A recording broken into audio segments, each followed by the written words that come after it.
She laughed when he stood before her with nothing but a pencil. But it was silence, observation, and half a shard of graphite that brought her empire to its knees. Because he didn't come to conquer. He came to show how easily those who rule through obedience can fall. They brought him in chains.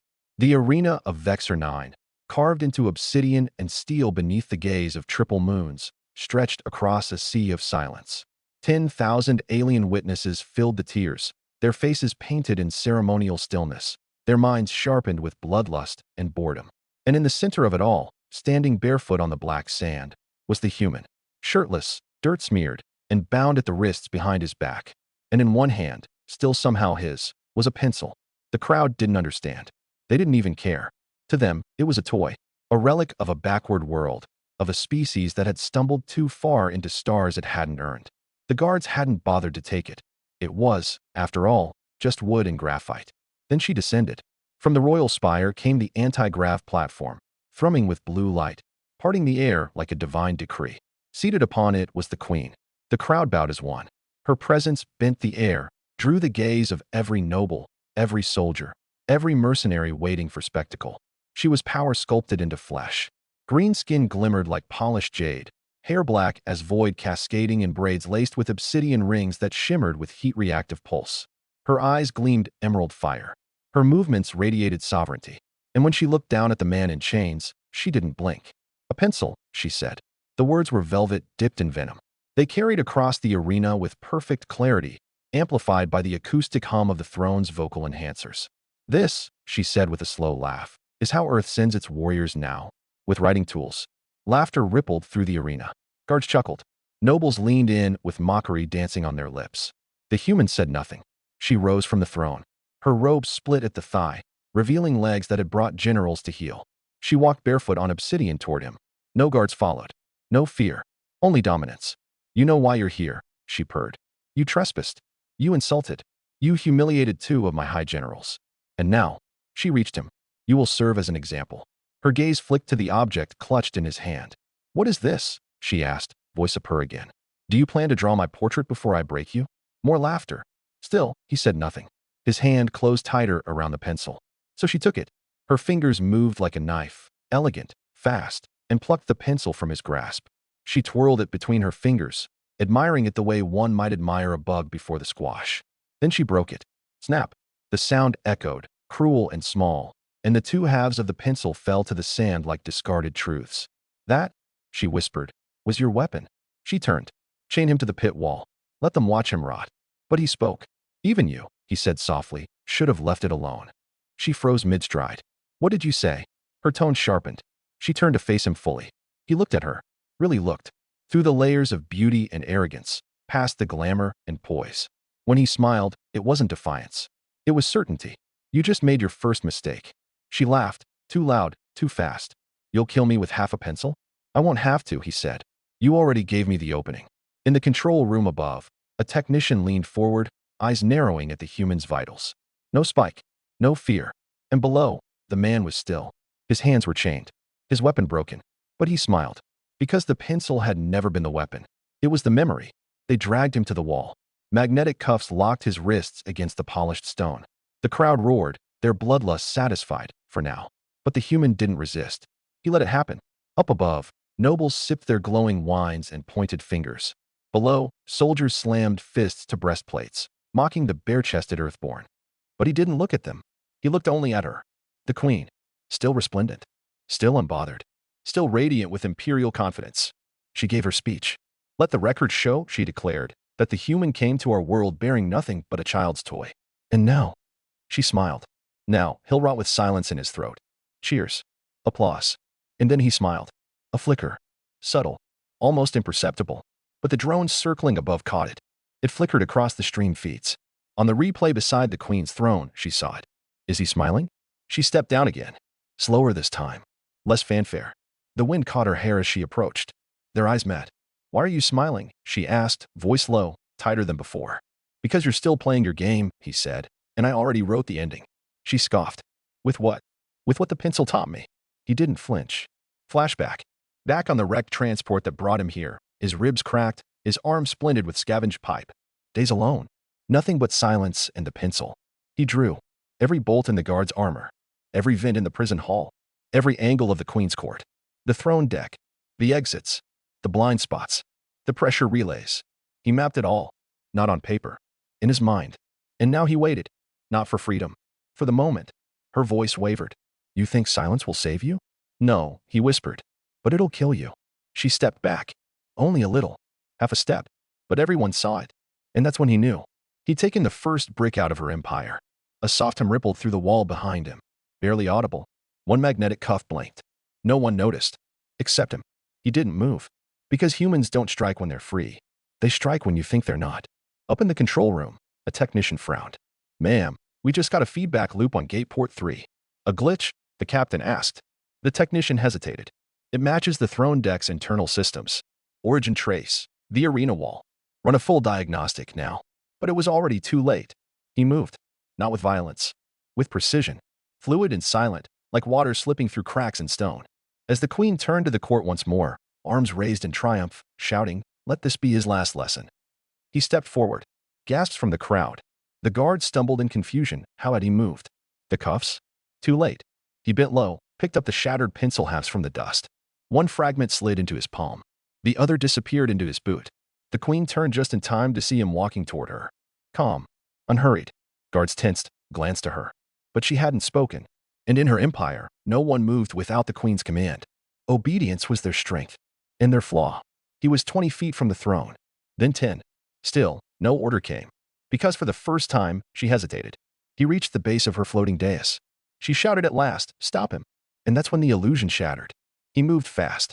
Spun on his heel, drove the boot-embedded shard straight into the power relay beneath the throne deck. A surge of light crackled outward. Sparks danced like fireflies on the edge of chaos. The Queen's throne stuttered, then dropped. Hard. It slammed into the obsidian platform with a jolt. The power field flickered out. Nobles screamed. Guards panicked. Drones spun wild.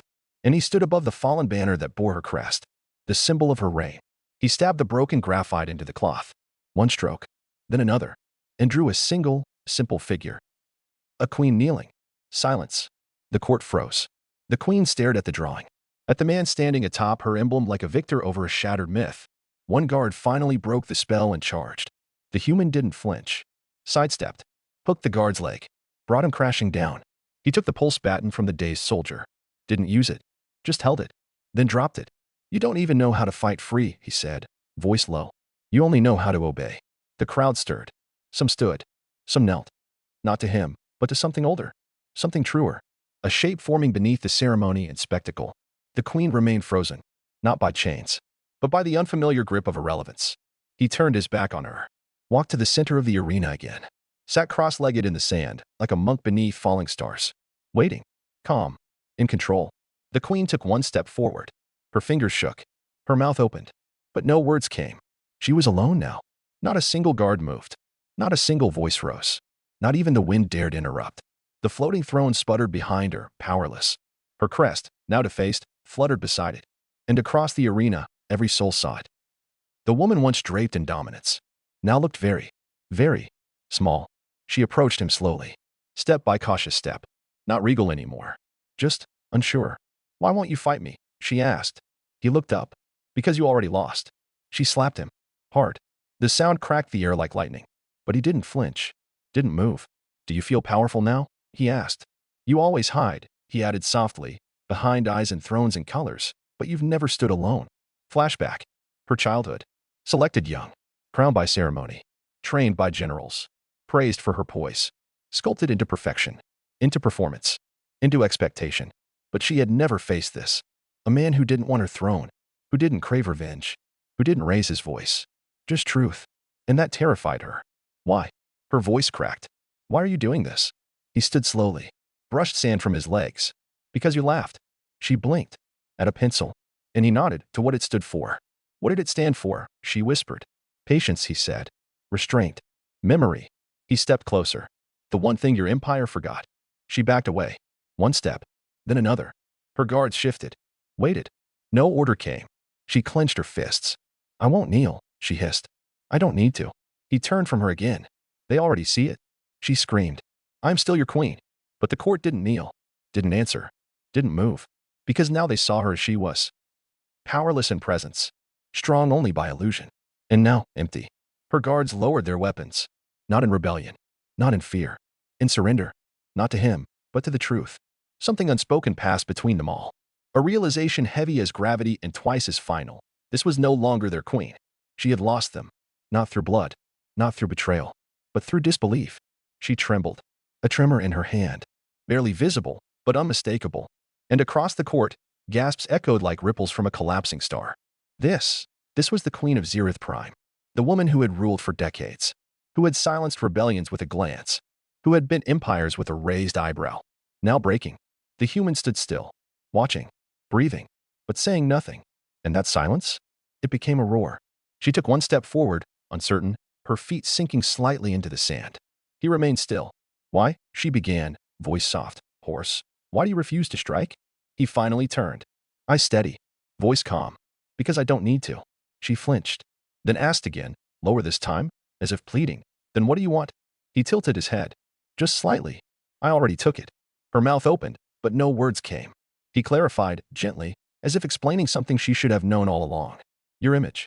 Your invincibility. They won't follow you the same way now. And she knew. She knew he was right. It wasn't the crown that made her queen. It wasn't the throne, or the strength, or the history, or the fear. It was belief. And now? That belief lay shattered like the pencil at her feet. She fell to her knees. Not in submission. Not in ritual. But in understanding. It was slow. Deliberate. Every movement watched by 1,000 lenses, 10,000 eyes, and one human who never moved to push her. Gasps swept the court again, this time louder. This time with shock so thick it became silence. The Queen of Zereth Prime was kneeling. Before a man with no name. No title. No army. No weapon. Only a broken pencil and an unbroken will. The weight of the moment compressed the air. Time itself seemed to stall. He finally spoke. Get up, he said. She blinked up at him, confused. Shaken. What? You don't need to kneel. A pause. But, you didn't do this for me. No, he said. Then turned to the crowd. For them. His voice carried now not with force, but with focus. Crystal clear. Purposeful. To remind them that you're not untouchable. He turned back to her. To remind you that you're not unchangeable. And just like that, he walked away. He didn't look back. Didn't linger. Didn't demand. He left the crown behind, resting beside the woman who still knelt in the sand, and walked toward the gates. No one stopped him. Not one soldier reached for their weapon. Not one advisor moved. Not even the air dared disrupt him. Because this wasn't victory. It was revelation. She looked down at the crown. Its perfect arc, once a symbol of absolute rule, now felt alien in her hands. She picked it up. Not to wear it, but to carry it. A relic of what had cracked. She turned to her guards. Her voice small. Not broken, but new. Let him pass. They parted. Without hesitation. Without protest. The human walked between them like a shadow through statues, untouched and unchallenged. He wasn't royalty. He wasn't divine. He wasn't even armed. But he had done what none of them could. He had made the most powerful woman in their known history kneel. With patience. With silence. With half a pencil. And somewhere, far above, in an observation station orbiting the court world of Zereth Prime, a historian watched the feed. Rewound it. Watch again. Paused it. And whispered, this is the moment history changes. Flashback. The pencil. Back before the trial, before the arena, before the chains. He'd been held in a cold, flickering cell on a forgotten outpost. No sound. No light. No one to speak to. Only the pencil. And his memory. Each day he sharpened it with a broken fragment of armor glass. Not to draw weapons. Not to write pleas. He drew faces. Faces of friends who had vanished after interrogation. Faces of teachers, of rebels, of farmers. Faces of those whose names had been erased from databases, whose villages had been turned to plasma dust. Each sketch a resurrection. Not vengeance. Remembrance. And every curve of graphite on the cold metal walls of his cell was a promise. They will not be forgotten. The queen had laughed at what he held in his hand. But it wasn't what was in his hand that defeated her. It was what he carried in his mind. And when she finally knelt, the stars leaned closer. Galaxies paused. And every world watching understood. You don't need blades to cut down empires. Just something sharper than fear. The gate behind him slid open with a hiss like the intake of breath before a scream. No one gave the order. No code was entered. It opened because it had to. Because reality, finally, had to yield. He didn't turn to gloat. He didn't wave. He didn't smile. He just walked. Each step deliberate, each movement steady, like the passing of time itself. His bare feet left prints in the obsidian sand, soon erased by the restless wind but imprinted elsewhere, on memory, on pride, on legacy. Behind him, the queen rose slowly from her knees. Not with power. With purpose. The crown still in her hands. Heavy now, not in weight, but in meaning. It no longer shimmered. No longer felt like hers. It was a question now. A burden. A mirror. She didn't place it on her head. She cradled it. And walked toward the same gate, but not to follow him. To face what was left. The guards, once a wall of loyalty and fear, stood unsure. Their formation loosened. Their hands unsteady on the hilts of ceremonial weapons they suddenly weren't sure they believed in anymore. He was gone. But what he left behind remained like static in the soul. She passed them without speaking. They didn't stop her. Inside the royal hold, nobles whispered in threads of doubt and awe. Stream feeds replayed the kneel 1,000 times in 1,000 languages. On outer colony worlds, rebellions paused. On core planets, children stared at still frames of a man with no name bringing an empire to its knees. In classrooms, the image was already burned into lessons. In war rooms, the question was being asked, what else can break like that? She returned to the throne deck. Or what was left of it. Sparks still sizzled near the ruined pylon. The platform lay grounded, no longer hovering, no longer proud. Her crest, still there, now bore the graphite symbol etched by that broken pencil. A kneeling queen. She stood before it, as locked on the mark. And for the first time, she didn't want to erase it. A voice behind her, her senior advisor, hesitant, pale. My queen, we must restore the protocols. The broadcast systems. She raised one hand. The kind of gesture that once silenced planets. It still worked. But it felt wrong. Not yet, she said. He paused. We need to reassert your command. No, she murmured. We need to understand what just happened. Silence. She stepped down from the shattered dais. Her bare feet touched the sand again. This time, she did not hover above it like an untouchable goddess. She walked through it. The image of the human still hovered in her mind, sitting in silence, observing everything. Calculating. Waiting. Striking not with fury, but with timing so perfect it felt inevitable. He hadn't taken her life. He had taken her illusion. The air around her felt different now. Heavier. Or maybe, honest. She reached the edge of the arena, where once the nobles had watched from gilded balconies. Now those balconies were empty. The nobles had retreated, like smoke from a shattered mirror. She stood alone, and let herself breathe. Really breathe. Flashback. Her coronation. A planet knelt. She stood atop marble steps soaked in sunlight, her name shouted through golden megaphones, her skin powdered with glittering dust from the sacred mines. They told her she was chosen. Perfect. Built to lead. She had believed them. She had killed to defend that belief. She had become the mask they gave her. Until a man with nothing came and held up something small, something stupid, and used it like a scalpel. Now she understood. The pencil had never been his weapon. It was a mirror, and she had laughed at it. Majesty, her advisor tried again. If we act quickly, we can restore. No, she said. And then, turning to face the empty arena, let it stand. He looked confused. Let what stand? She walked back to the ruined throne, crouched, and picked up the torn banner with her crest. She didn't clean it. She folded it, carefully, reverently, until the defaced symbol sat on top. Let this be archived as it is, she said. Let the court historian see it. Let the next generation remember this moment not as failure. She looked up, but as clarity. Her guards glanced among themselves. Some looked ashamed. Some looked relieved. For the first time in years, she didn't command with fear. And it worked. She turned and walked from the arena. No anti-grav platform. No entourage. Just a woman. A leader. Stepping back into the world, wearing the burden of change. The ripple became a wave. Across sectors, the moment played again and again. No voiceover. No analysis. Just one image. The queen on her knees. No chains. No blade. Just the shape of surrender, willingly made. At first, it was disbelief. Then whispers. Then, in the minds of Farakesh, an old man touched the screen with one rusted finger and whispered, finally. In the drifting cities of the gas worlds, subnetworks buzzed with new signals, sketches of half-pencils beside broken crowns. On mercenary forums, soldiers who had once pledged to her cause began asking one another, would we kneel to? And far from the core systems, on a refugee ship built from scrap and silence, a child stared at the image and whispered a name. His name. The one she never asked for. The one they never thought to record. The one she would come to learn. Not from him. From the people now echoing it like a secret past in firelight. He had never spoken it aloud in her court. Never demanded recognition. But now it passed through the stars. Not as legend. As fact. Back on Zereth Prime, she stood before the mirror in her private chamber, stripped of crown, robes, and protocol. The face that stared back looked smaller. Not weaker. Just clearer. She touched her cheek, still faintly red from where his silence had struck deeper than any slap. She didn't cry. She didn't rage. She just stood there, remembering. Everything. The arrogance. The moment he smiled. The first flicker of her voice cracking in front of a world that had never seen her uncertain. He had held a pencil, and it had been more dangerous than any warship she'd ever launched. A soft knock at the door. She turned. Enter. It was one of the youngest guards, barely past initiation. His hands trembled as he saluted. Majesty, he said. There's something you should see. She followed him into the royal hall. There, etched crudely into the wall by what looked like a maintenance laser, were 4 words in old Earth script. You laughed. We remember. She stared at it for a long time. No one claimed it. No one had to. The words weren't a threat. They were a mirror. And she understood. The court had not simply witnessed her defeat. They had seen a man turn memory into strategy, grief into resistance, a pencil into revolution. She ordered no arrest, no removal of the message. Instead, she had it engraved properly, set into the stone, preserved. Let it stand, she said again. The message, the moment, the loss. Because even an empire must learn. Even a queen must kneel. And across the stars, quiet voices began to stir. Voices in hiding.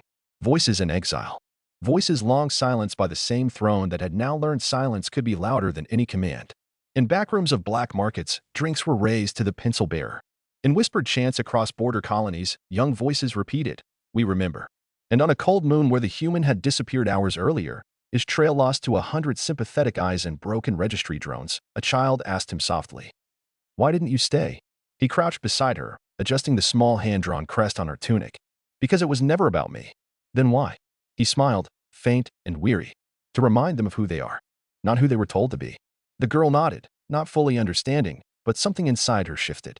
He stood, stepped into the shadows of the docking bay, and disappeared among ships old and silent. But the symbol remained, and the story would grow, not because he demanded it, but because she had tried to destroy it, and failed. Time passed. Not much, just enough. Enough for silence to take root in the walls of the palace. Enough for the guards to begin speaking in quieter tones. Enough for ministers to leave reports unread, instead watching the still frame on the central feed, the queen, kneeling, the human, walking away. There was no declaration, no rebellion, no speech, just erosion, of fear, of certainty, of obedience. In the high chambers where edicts were once drafted in blood, someone placed a pencil, snapped neatly in 2 on the central table. No one touched it. No one removed it. But by the next day, there were 5 more. Then 10. She noticed, and said nothing. Her courtiers waited for her to restore control, to reassert dominance. But she didn't raise her voice again. Not in the same way. Instead, she walked the corridors herself, spoke with the engineers, listened to the guards, began asking questions instead of giving orders. She spent hours in the royal library, studying Earth. Not the war records, not the battles, the sketches, the literature, the things once mocked as soft, poetry, blueprints, stories. And in them, she began to see the pattern. Humans did not win through conquest. Not always. They won through meaning, through memory, through the refusal to let silence be hollow. One day, she stood again in the arena. Empty now. The black sand swept smooth. She walked barefoot through it, this time not as queen, not as image, but as self. And when she reached the center, she knelt. Not in shame, in reflection. She took the folded banner from beneath her robe, the one he'd drawn on, still marked with the symbol, a kneeling queen. She laid it on the sand, smoothed it out, and beside it, she placed a pencil, whole, untouched, a gift, not a threat. Then she stood and spoke not to an audience, but to the space itself. Let the next who comes here come not in chains. She left the arena quietly. No parade, no spectacle. The image of her placing that pencil spread just as fast as her fall. But it struck different. It didn't whisper downfall. It whispered possibility. And on a world she would never visit, in a classroom shaped from cargo crates and satellite dishes, a young boy, half alien, half human, held up a pencil and said to his teacher, "This is sharper than a sword." The teacher smiled, because now they knew. The queen had tried to mock a human with a pencil, but it wasn't what he held that mattered. It was what he saw, what he remembered, what he refused to give up, even when bound and broken. And in the end, he did not defeat her. He made her see. Empires don't fall from war alone. They fall when their rulers forget to look beyond the throne. When they forget that fear can be shattered by the quietest resistance. By a man who waited. By a hand that held no weapon. By the belief that memory matters. Some say he vanished. Some say he watches from the edges of systems, waiting to see who learns and who doesn't. But all agree. He reminded the galaxy of something it had long forgotten. You don't need to be loud to be heard. You don't need an army to end an empire. You don't need a blade. When all it takes is a pencil,